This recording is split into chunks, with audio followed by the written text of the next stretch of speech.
You might not know that I have a floor loom. It's pretty big. Takes up a whole bedroom just about. But weaving is one of my hobbies. Now, when I started weaving, there was a lot to learn.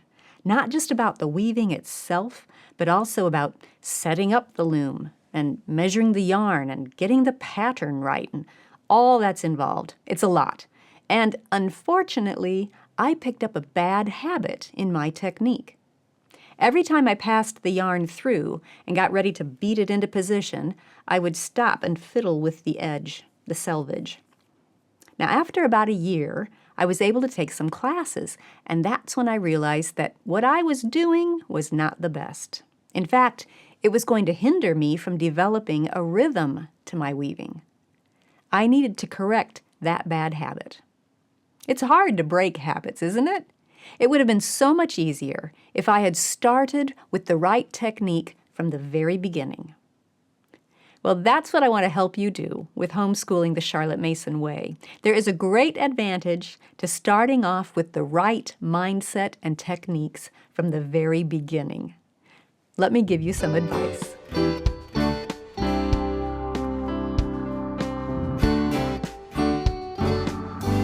Welcome to the Simply Charlotte Mason podcast. I'm Sonia Schaefer. We've been talking about making the transition to using Charlotte Mason methods in your home school. All of us come from different backgrounds, and those backgrounds influence our thinking. That's only natural. Well, in the next few episodes, I'd like to walk through some of those background scenarios and offer you some ideas that might help you make the transition to Charlotte Mason a bit smoother. Today, let's talk about starting from scratch. Perhaps your children are just now at school age, so you'll be starting them off with the Charlotte Mason method from the beginning. That is great. May I offer you some friendly advice? Let's go through 3 tendencies to watch for and 3 tips. First, you might have the tendency to feel like you have to teach everything now. Please remember, your children's brains can hold only so much at a time. Recently, I was watching some very helpful and instructional videos about Gestalt language development. It's a topic that I wanted to learn about, and the instruction was very interesting and practical, but I could take in only so much before I just needed to stop and process what I had learned. If I pushed and tried to keep going, just finish this one, my brain would simply stop registering what I was watching and hearing. Well, it's the same thing for our children. You can try and pour more and more and more stuff into those brains, but they're going to need time to process. So just remember that.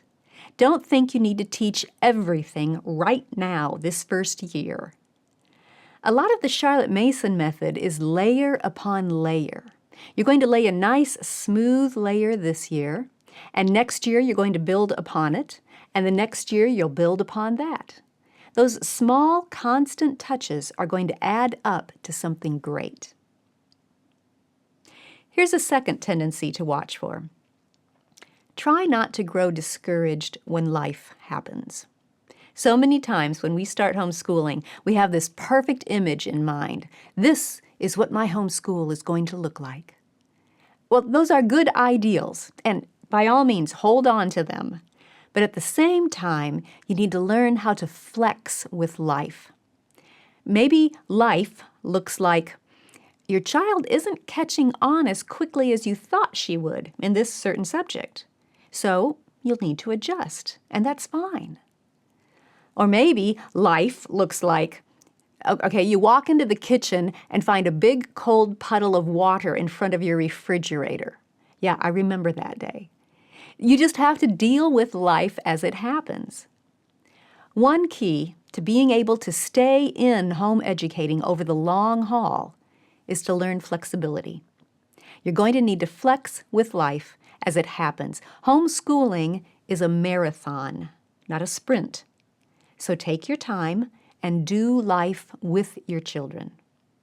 Those lessons they learn by living with you in the everydayness of life are just as valuable as the formal lessons that you will present. And then here's one more tendency to watch for. Sometimes I have seen young homeschool parents or new homeschool parents start to panic if that child doesn't think that what they're doing is fun.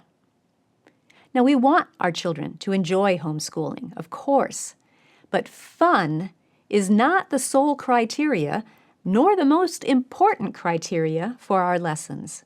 We need to keep a good balance.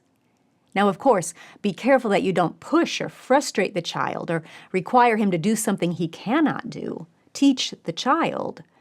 But also keep in mind that part of growing at any age is achieving things that look hard at first. You already helped your child achieve some hard things when he was a preschooler or a toddler. I mean, learning to walk is not always fun, but it's something that you allowed him to experience and encouraged him to try, and eventually he did it. That kind of achievement goes a long way toward helping a child to grow. So keep a good balance in mind. There is a place for fun, but not everything has to be fun. You can help your child grow immensely as a person if you gently support him and give him opportunities to achieve something that looks hard at first. Okay, those are the 3 tendencies to keep an eye out for. May I also offer you 3 tips to help you get your homeschooling started off in the right direction? Tip number 1. Set up good habits now. Make it a priority, especially in these first few years. You're going to want to help your child cultivate those good habits of paying full attention in the lessons and putting forth her best effort. Now, to do that, make sure you start with short lessons and always emphasize quality over quantity. So maybe in her copywork, her handwriting, all she can do is write 1 word and do it well. Well, that's fine. Get that habit established, paying full attention and giving that 1 word her best effort. And as that becomes more and more natural for the child, as she grasps that habit and it becomes second nature to write a word carefully and well, then you can start to nudge it out a little bit, maybe move to 2 words. But always have that quality in mind rather than quantity. Tip number 2. If the thought of diving into all of Charlotte Mason's subjects right away feels a bit overwhelming, remember, you can ease into it. We recently talked about how to ease into the Charlotte Mason approach in 5 stages. And feel free to review those episodes. Check the description for links. They'll give you some ideas for easing your way into it a little at a time. And tip number 3. I encourage you to look further than just this first year. Lay out a long-term plan. I'm going to start here, and over the next few years, I'm going to teach this here, and this here, and this here.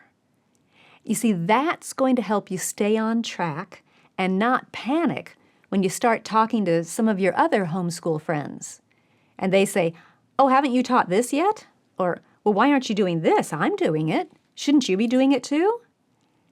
If you have a long-term plan, you'll know that, no, I'm not teaching English grammar in 1st grade because Charlotte didn't start English grammar until 4th grade.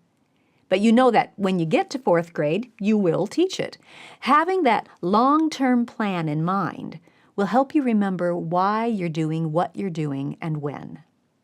In other words, continue to educate yourself in the Charlotte Mason philosophy, the ideas behind why you're doing what you're doing.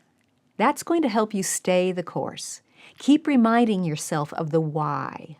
It will help a lot as you start on this wonderful journey of teaching your children with the Charlotte Mason approach.